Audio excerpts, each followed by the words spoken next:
Okay, I think we are live. So we're going to be getting started here in a few minutes at 4 o'clock. We're going to be learning about the history of women's suffrage and Wisconsin's role in that fight. So we have a few minutes left here, but then we'll be getting started right at 4.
Jenny, do you want to take questions throughout, or should we wait till the end to do questions? Either way works for me, actually. Okay. Whatever you think works best for the audience. Well, we'll just go ahead and ask people to type their questions in the chat or to post them on a comment on Facebook, and we'll just ask them throughout just so we can engage with people in the moment. I think that generally tends to work out pretty well. Yeah, that sounds good. Okay, cool.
So before we get started, I just want to take a minute to thank everybody who registered and is attending here in this Zoom meeting.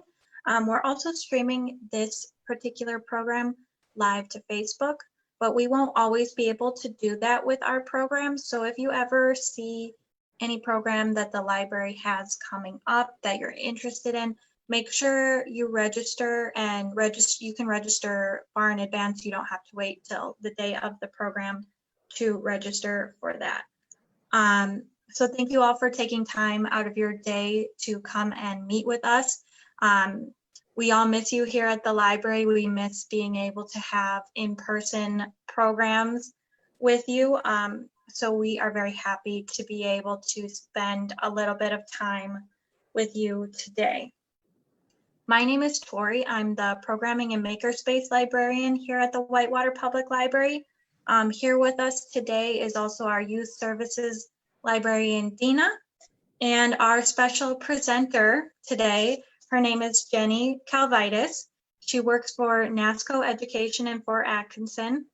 Before February 2020, she spent 6.5 years at the Wisconsin Historical Society as the coordinator of secondary education and museum educator at the Wisconsin Historical Museum. Jenny has researched, written, and lectured about women's history for over 10 years, including giving continuing legal education lectures for the Indiana Supreme Court, as well as the Indiana Women's Bar Association on the legal history of suffrage. In 2019, she traveled with the First Lady of Wisconsin and the State Superintendent of Schools to promote the study of Wisconsin women's history in classrooms. Jenny earned her bachelor's in history and women's studies from the University of Wisconsin-Whitewater and her master's in public history from Indiana University in Indianapolis. So Jenny is going to get started here with her presentation.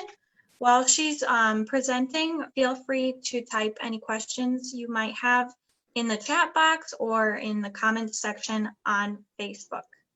And without further ado, I'm going to go ahead and hand it over to Jenny.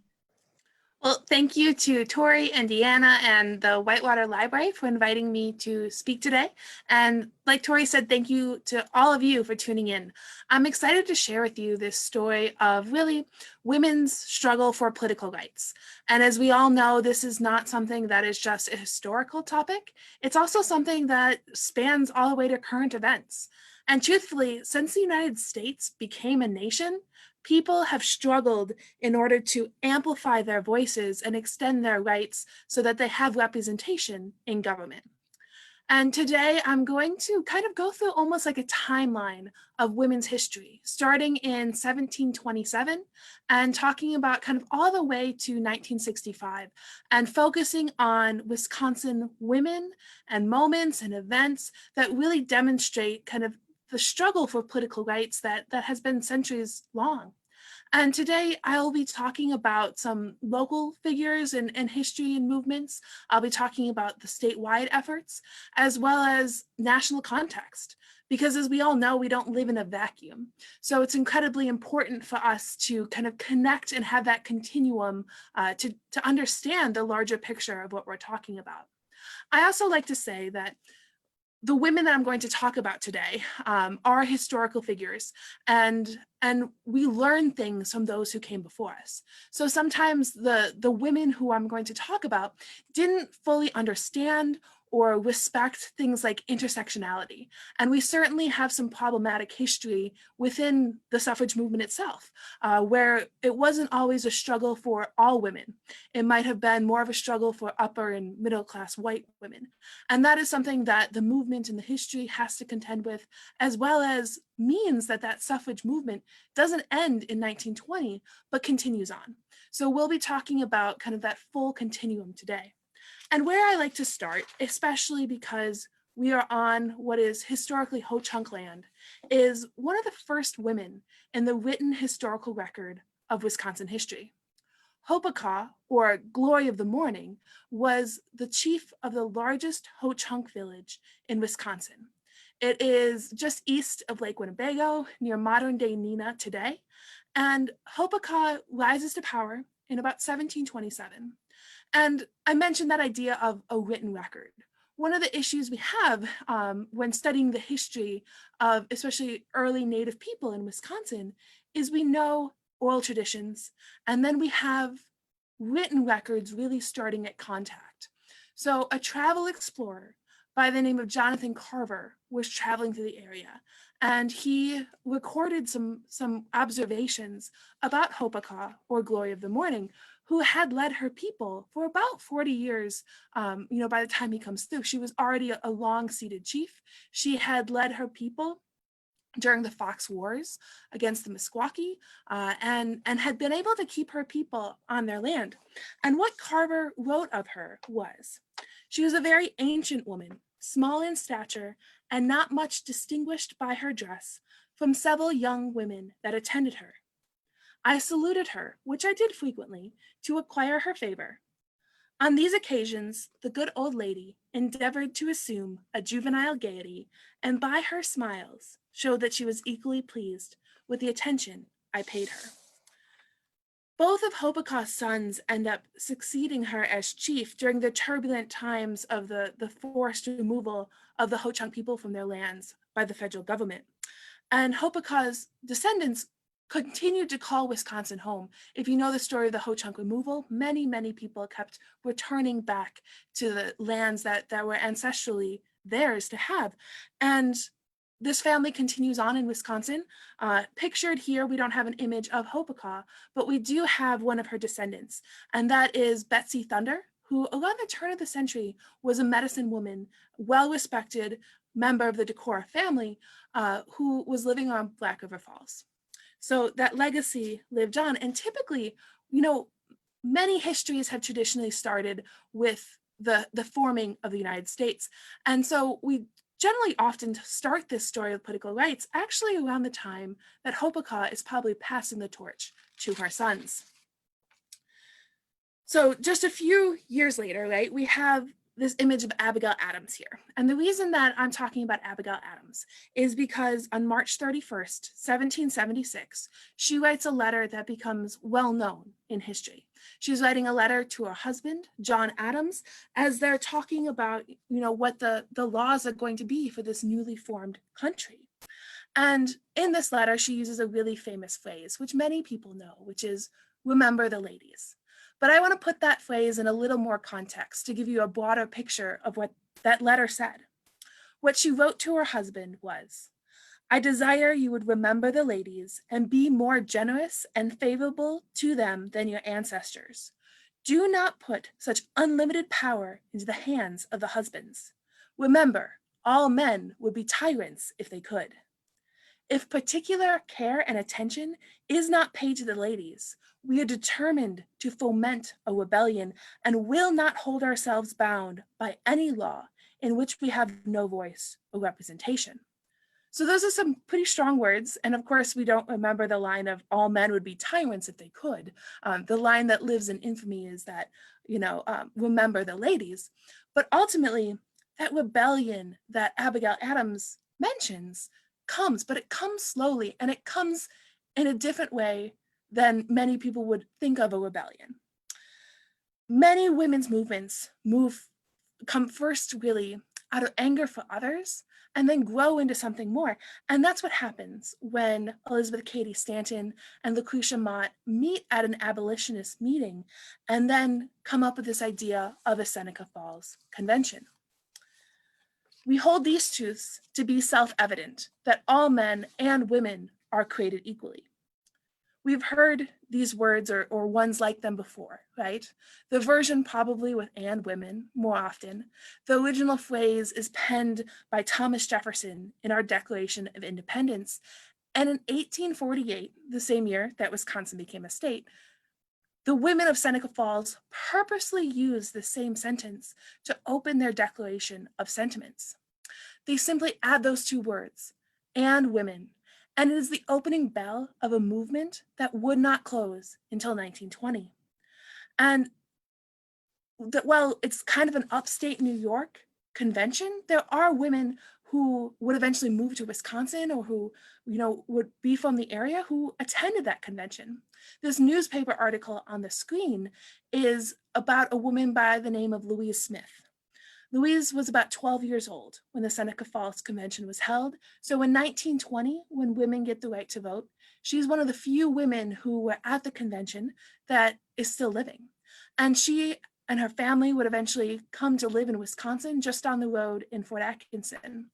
And in 1920, they interview her and ask her to, remember and recall this event of the Seneca Falls Convention. And what she says and recalls is, "A girlfriend and I attended it, and we became so interested and enthusiastic by all the wonderful speeches and talks that we came home, cut up our dresses, and made them into the bloomer costume like those worn by many of the suffragists." So it's kind of this great little nugget of what a 12-year-old's perspective of this convention was, that kind of radical bloomer, women wearing pants, who could even imagine? And truthfully, this convention was broad in nature. We remember it a lot as the start of the suffrage movement because that was certainly a long, strong struggle. But ultimately, it is broad in nature. In fact, some of the sentiments that are in the Declaration of Sentiments is things like, "He has denied her the facilities for obtaining a thorough education, all colleges being closed against her. He has made her if married in the eyes of the law, civilly dead, he has taken from her all right and property, even the wages that she earns. So in this situation, what does a woman have? What does she do? There's always ways that we survive in every system that we are placed into. People as people are resilient. So we fight in active moments and quiet ones, in ebbs and flows. Women for the next 72 years in Wisconsin, the nation, and the world fight to expand their rights.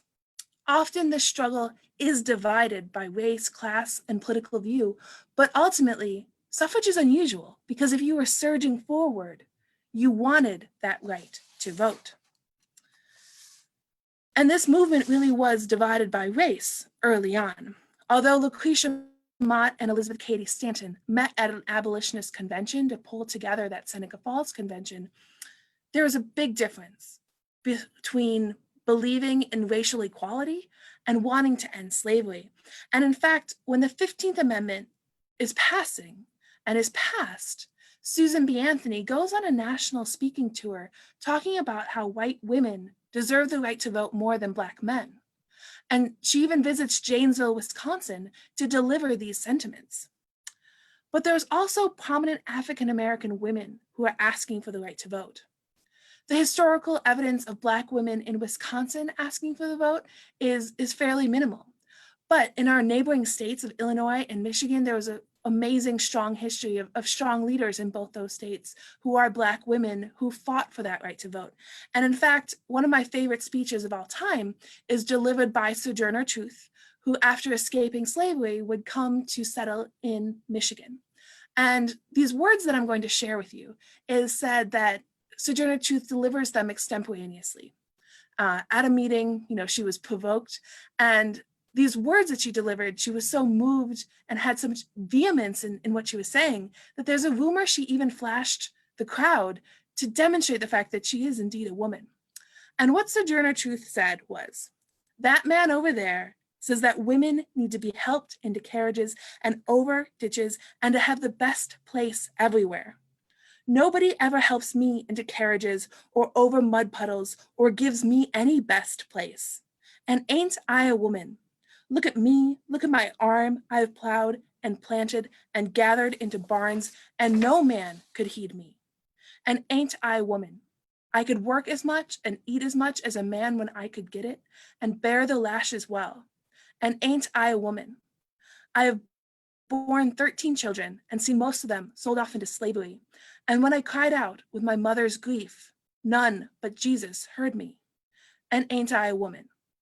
So even if Sojourner didn't flash the crowd when sharing these ideas, you can, only imagine that impact that she must have left for that rumor to have been circulated. And Sojourner goes on to deliver this speech a couple times, but it was never written down by her hand. It's always recordings, that were covered in newspapers and captured by other people, but she becomes well known for her speaking. And later decades of Black women's clubs continued to be active in the suffrage movement as well. Mary Church Turrell comes up and really brings this idea of lifting as we climb to the forefront in the 19 teens and was a huge powerhouse in the movement. Even when Black women were often asked to march in separate sections of parades or they were not welcome at meetings and rallies, that movement continued.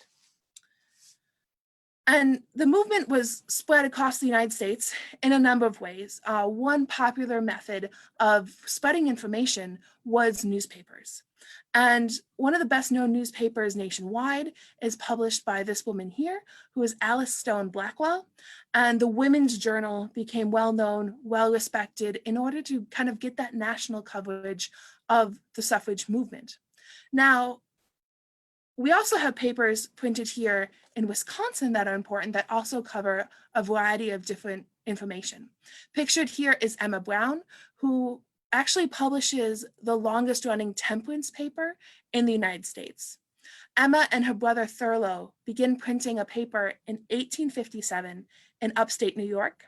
Just a few years later, they relocate to Wisconsin, to Fort Atkinson, Wisconsin, and they continue printing that paper. Thurlow dies pretty young, but Emma continues printing the Wisconsin Chief until just months before her death in 1889. And the Wisconsin Chief, like many temperance papers, also covered suffrage content, looking at women's rights broadly, but also looking at rights like political rights of prisoners, of prisoner reform, of educational reform, of a broad spectrum of issues.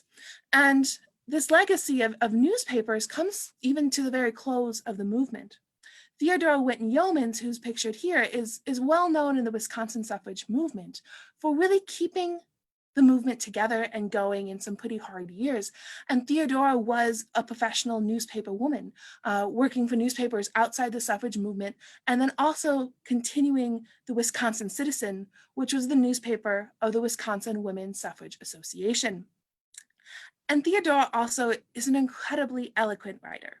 In fact, she has some of my favorite quotes about the Wisconsin suffrage movement.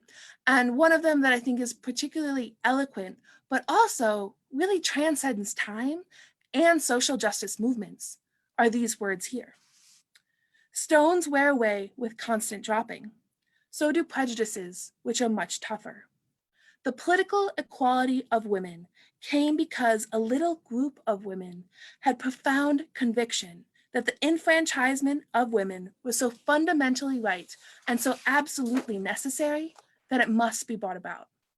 Many women and many men helped in the long women's suffrage struggle, but it was the burning flame in the souls of a few women which lighted and led the way.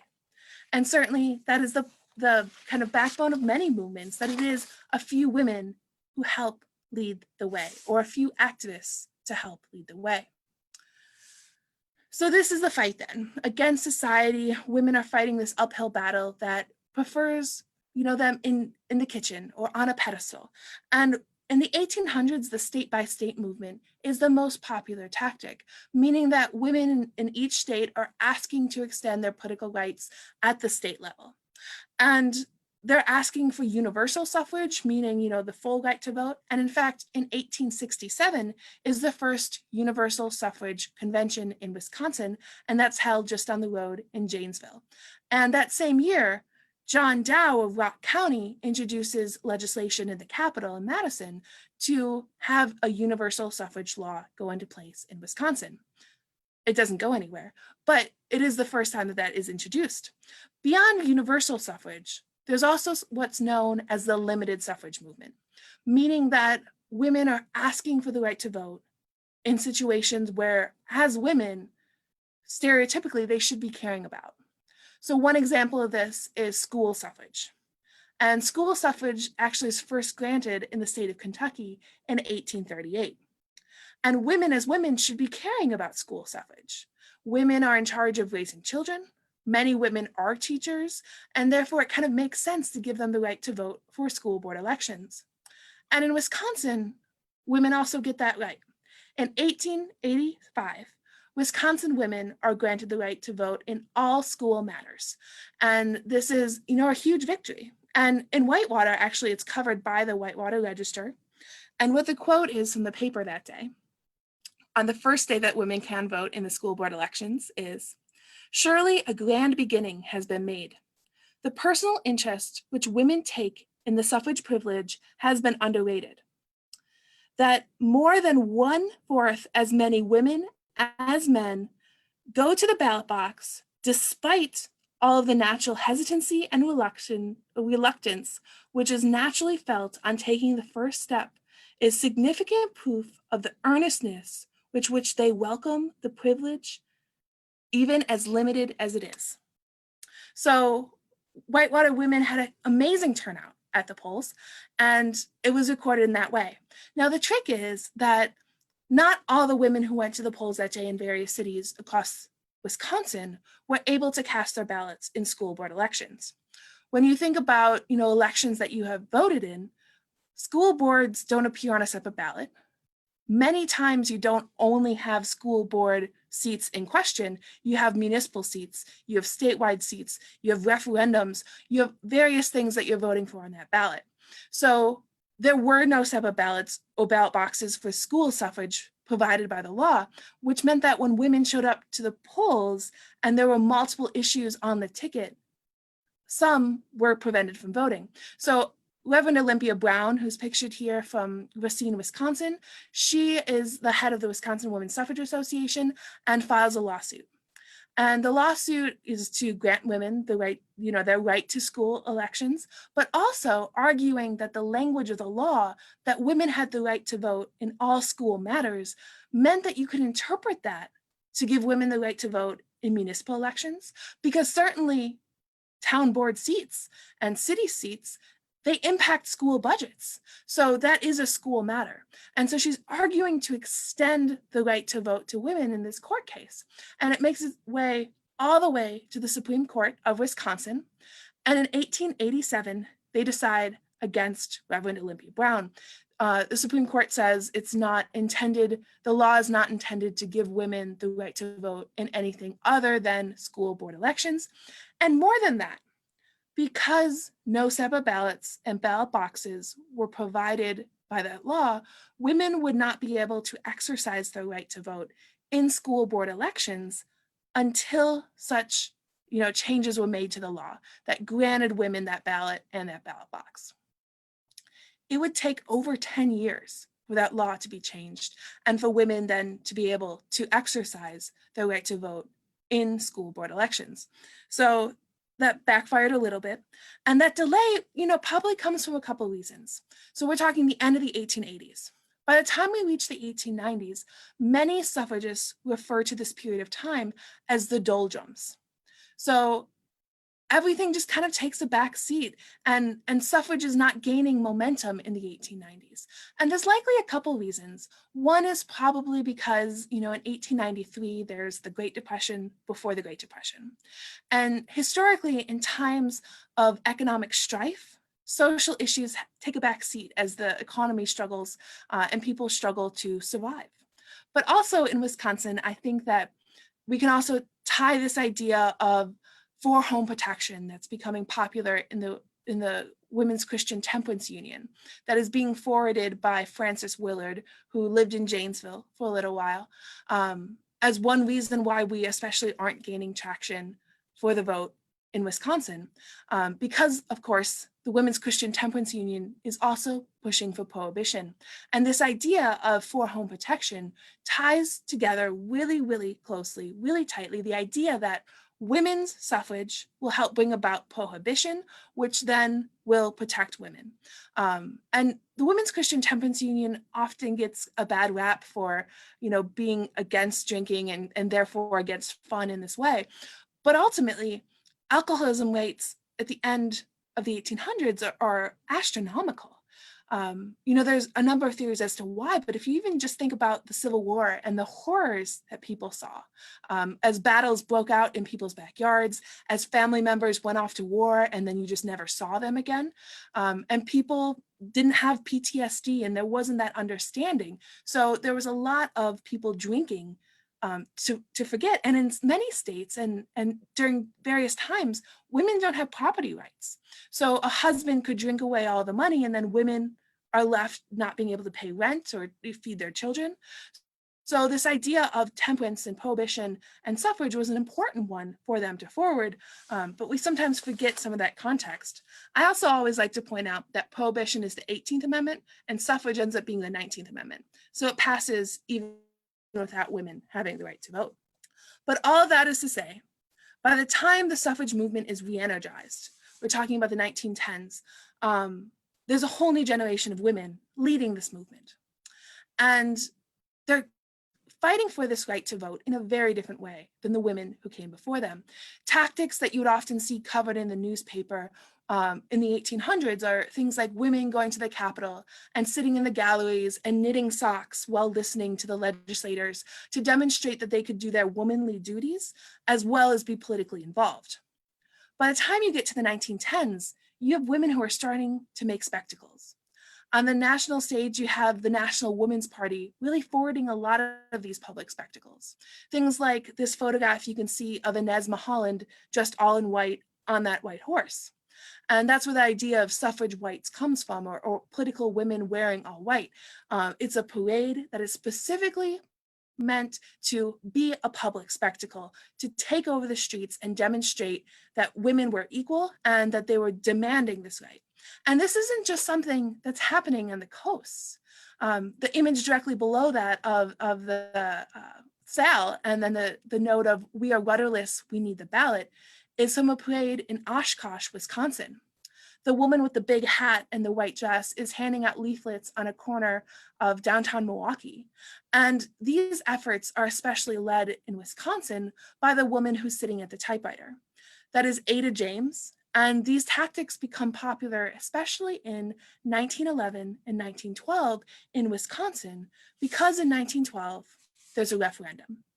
And that means that finally this idea of granting women the right to vote in Wisconsin, for the full suffrage, universal suffrage, got out of the Capitol and is going to the male voters of Wisconsin to decide whether or not women had the right to vote. So this is a huge moment. And the Political Equality League, which Ada James forms, breaks away from the Wisconsin Women's Suffrage Association to really use these more radical tactics. And they are doing stump speeches from the backs of motor cars on tours across the state. They're having parades, they're handing out leaflets, they're papering the state. They're doing things like, handing out posters that say, "Give justice to Wisconsin women," or even having pledge cards where people could sign and say, "I will vote for women's right to vote." And I especially like that one because, as you can see, it says Teddy Roosevelt. And if you know your Teddy history, you might know that in 1912, Teddy Roosevelt is running for president once again. He'd already served, but now he's running for president on the progressive ticket. And he visits Milwaukee and he signs this pledge card, which must have been really exciting for the women who were asking for this right to vote. And he writes on the bottom, "I am with you girls, heart and soul." Now, whether or not that's true, because he'd already served as president, it still means a lot to the women who are collecting these signatures and trying to drum up this support for women's right to vote. But Wisconsin, it's an uphill battle because we have strong brewing interests that are very much against women's right to vote. We also have a large population of women and men who don't believe in women's rights to vote. They don't think that women need it. They think things like women are only going to vote the way that their husband tells them to vote, which is why we have this poster from Watertown saying, "Danger, women's suffrage would double the irresponsible vote." Because if a husband isn't really paying attention to the issues, he tells his wife how to vote, then you're just doubling his vote anyways, which is offensive on multiple levels if you think about it. So we have this referendum, we have this effort, and Wisconsin isn't unique in this year. In fact, you see these question marks on this map, and that's because all of those states have a full suffrage effort in that year. So they're trying to change the color that they are in this map. And what the code is that all the states in white are full suffrage states. All the states in black are no suffrage states. And then gray states have some of that limited suffrage going on. I also love this map because you can see what makes suffrage unusual as a social movement in United States history. Many of our movements have a tendency to start on the East Coast and move west. Here we have suffrage starting on the west and moving east. So that's a pretty amazing thing. And in 1912, Wisconsin is hoping to change color and become, a white state on this map. And unfortunately, it just doesn't happen. 62% of voters statewide said no to women's rights to vote, which is a pretty staggering defeat.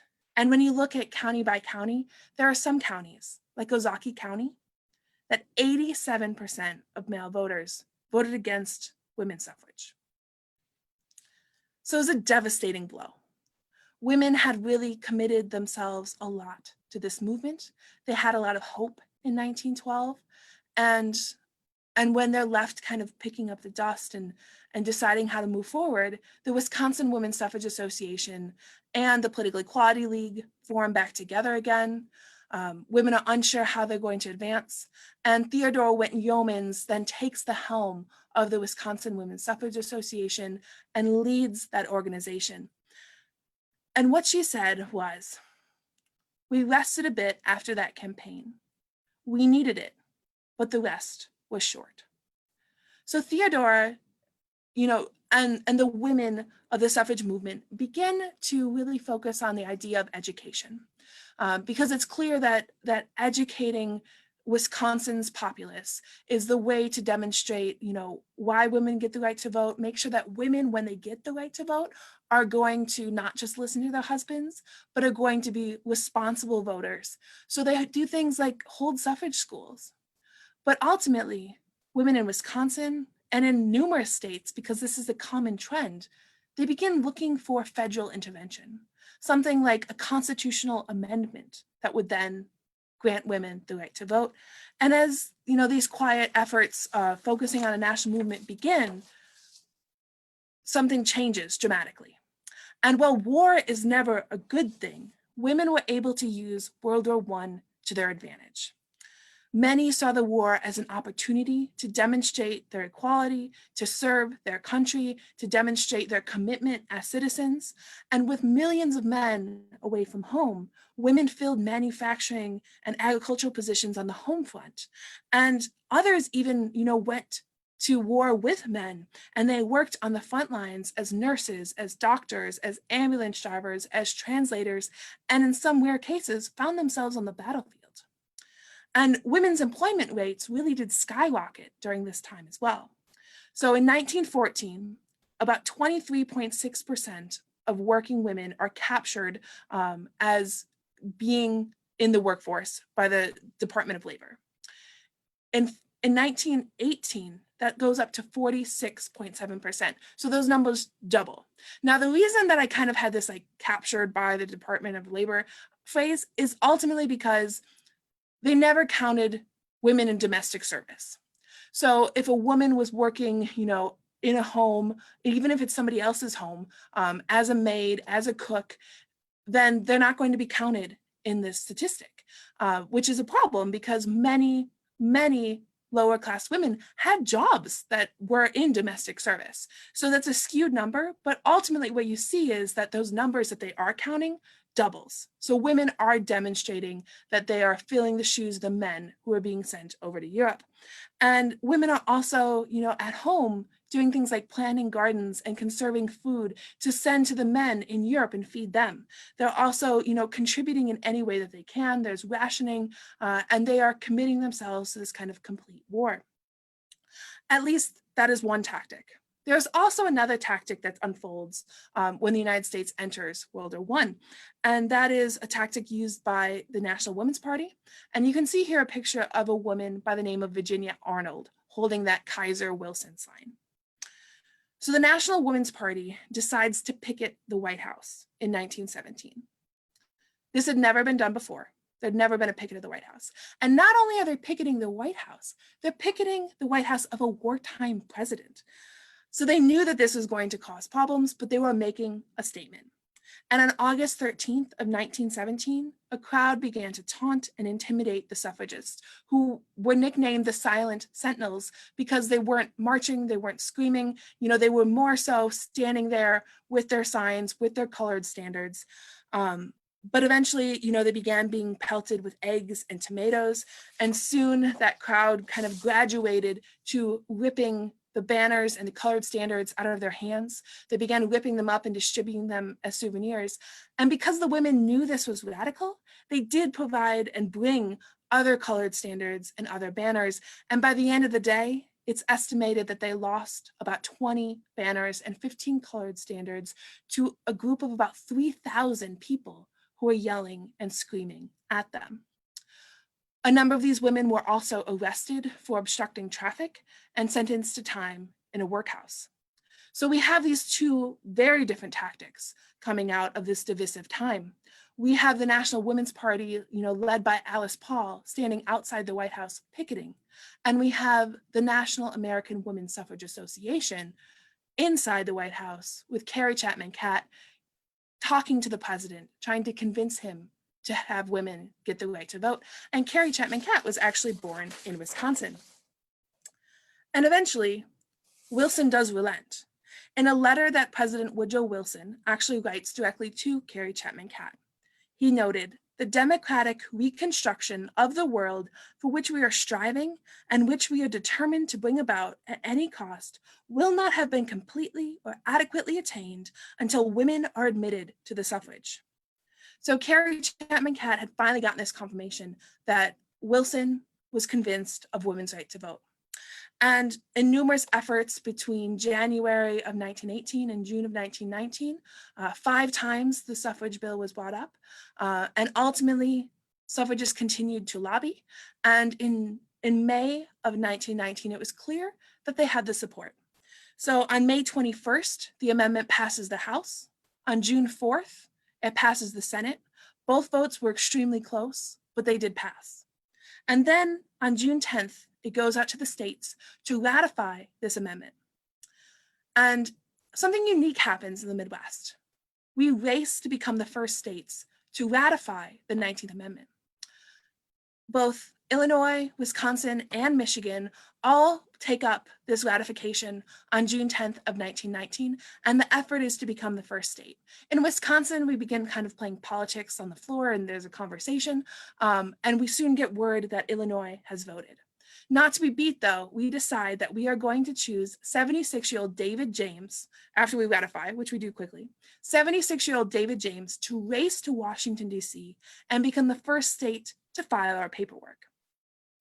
So David James had just come in from the day from Richland Center. His daughter is Ada James. He was actually a state senator that introduced that suffrage bill that went to referendum in 1912. So he is from a family that is well supporting suffragists, symbolic in that way.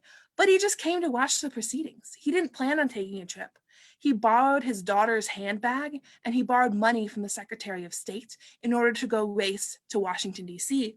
And David James recalls the end of that race by noting, "We packed into a taxi and arrived at no time at the office of the Secretary of the State, where I received a signed statement that Wisconsin was first. I returned to the Secretary of State just in time for the entrance of the messenger from Illinois. He walked up, slapped his papers down on the table, and said, 'I've brought the papers to show Illinois was first.' And he was interrupted by our peals of laughter."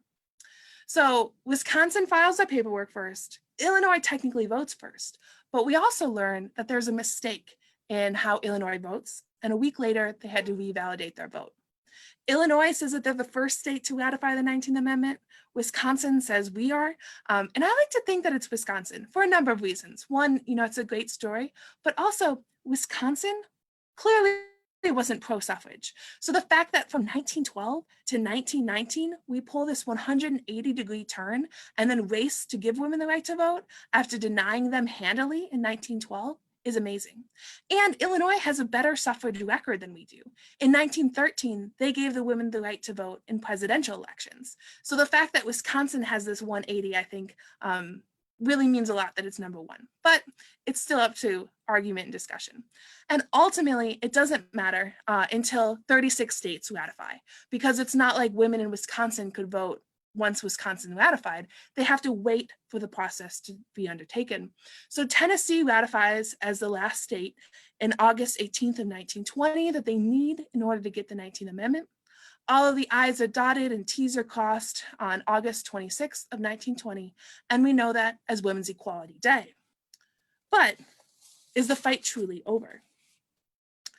Ultimately, it is not. There are numerous laws that still need to be changed and amended in order for all women to have better access to the polls. And one of those comes in 1924 with the Indian Citizenship Act. And this act was passed especially in recognition of the service of many American Indians in World War I. And because American Indians were not classified as citizens, they were not covered by the 15th Amendment or the 19th Amendment. There were ways that American Indians were enfranchised. Historically, they might have had to give up their own sovereignty in order to cast a ballot in a United States election. So this law, this act, then really says that any person born within the territorial limits of the United States were citizens. And because it's a law, it's not an amendment, it means that there is state action that might be required to make it legal. In Wisconsin, our 1848 Constitution said that any American Indian recognized by the federal government as a citizen automatically then is a citizen and has the right to vote. But there are states whose constitutions explicitly denied American Indians the right to vote. States like Arizona, who had to then take action in order to grant American Indians the right to vote. And although this law passes in 24, it's not until the mid-60s that all of the states amend their state constitution and grant that right to vote to American Indians. And the 60s is an important decade, again, for our voting rights movement. The 1965 Voting Rights Act is well known, but it's grown out of a larger issue and a larger effort that really begins in the earlier 60s. People like Fannie Lou Hamer, who in 1962, starts learning more about the right to vote. And she recalled that she never even knew that as a Black woman, she had the right to vote until somebody in the 1960s came and was educating people like her of their rights as citizens, and even had a bus where they brought African Americans to go and register to vote. In 1964, numerous demonstrations were held and considerable violence erupted, which brought really renewed attention to voting rights. So the Voting Rights Act of 1965 is an important part of a larger civil rights movement in the United States. And it was a law that had an immediate impact. By the end of 1965, 250,000 new Black voters had been registered. By the end of 66, only 4 out of 13 Southern states had fewer than 50% of African Americans registered to vote. And while the Voting Rights Act of 65 was imperfect, it was strengthened in subsequent legislation in 70, 75, and 82 that reaffirmed voting rights. And it is still a piece of legislation that is talked about, debated, and changed today as people are looking for even a new Voting Rights Act to grant people greater access to the polls. But all of this kind of goes to show that, well, the 19th Amendment was incredibly important. Oh, I forgot, of course. The 26th Amendment is kind of the close of this suffrage effort. So the 26th Amendment is passed in 1971 in the quickest ratification in history. We're talking just a matter of months. And it passes granting people between the ages of 18 and 21 the right to vote. So because of men who were being drafted to go and fight in a war by legislators that they couldn't vote for, 18-year-olds were then granted that right to vote, both men and women, and then thereby extending those efforts. So while the 19th Amendment was imperfect and it did not provide an equitable path to the polls for all women, it was still a watershed moment that future movements built upon. Without the 19th Amendment, the 1924 Indian Citizenship Act, the 1965 Voting Rights Act would not have enfranchised women. Women have now voted in higher numbers in every election since 1964. In 2018's midterm election, about 10 million more women than men registered as voters. And we'll see how our 2020 turns out. And we know that this fight for voting rights continues. In 2018 again, only 55% of eligible women and 51.8% of eligible men cast ballots. Today, questions around citizenship, identification, gerrymandering, mail-in ballots are all among issues that are being discussed, and activists and lawmakers stand on the shoulders of those who came before them to ensure that all Americans have equal access to the polls. So remember, the right to vote is not something that you should take for granted. Stand on the shoulders of those who came before you and let your voice be heard. Thank you so much, Jenny. Wow, I really feel like I learned a lot from that. And I really appreciate how you kind of connected, the national story with everything that was going on in Wisconsin during that time. We haven't gotten any questions, but if anybody does have a question they want to ask Jenny, please don't hesitate to put that in the chat or in the comment box. But I do have a question for you, Jenny. Sure. Do you have any books, whether they're nonfiction books or even historical fiction, on this topic that you would recommend to somebody who wants to learn more? Absolutely. So there's a couple books on Wisconsin women is one of them. So Geneva McBride, who was a professor at UW-Milwaukee, did a great study on especially the impact of newspapers on the suffrage movement, and includes a number of quotes from the Whitewater Register, which is even where I got the source to go back and pull that quote from. And it also focuses a good amount on Theodora Winton Yeoman's story. There's also one of my favorite sources is a 1921 article that Theodora Winton Yeomans wrote herself on how the ballot was won in Wisconsin. And I think that's how the ballot was won is definitely the phrase. And I don't know if in Wisconsin's in the title or not, but that is digitized and accessible online. There is also a book that I love about the 1965 Voting Rights Act and women's right to vote called Lillian's Right to Vote. And it really gets to the idea that African-American women didn't have the right to vote in any real sense until that 1965 Voting Rights Act. And that's a children's book that I think is incredibly powerful. At the national level, you know, there's landmark studies, there are a wide breadth of suffrage books that are out there. You know, some foundational researchers are like Aileen Cudditer, who wrote early suffrage works and kind of brought the field to where it is. There's books on statewide movements, you know, looking at things like suffrage movement in Kansas, which is sometimes credited with bringing the suffrage movement back in the 19-teens. There's a book called, now I can't think of the title, on the Illinois suffrage movement, on the 1913 specifically efforts. Starts with Transformation. It's a great cover, but I can't remember the name right now. I can send you a list, I guess. Yeah, that would be great. We could figure that out. We also have Lillian's Right to Vote here at the library available for checkout. So if anybody's interested in that, just go to our online catalog and you can request to pick that up through curbside pickup. Well, I'm not seeing any more questions, so I just really want to thank Jenny for taking the time to come and share all of her knowledge with us. That was really great. So thank you again, Jenny, and I thank everybody who watched this program.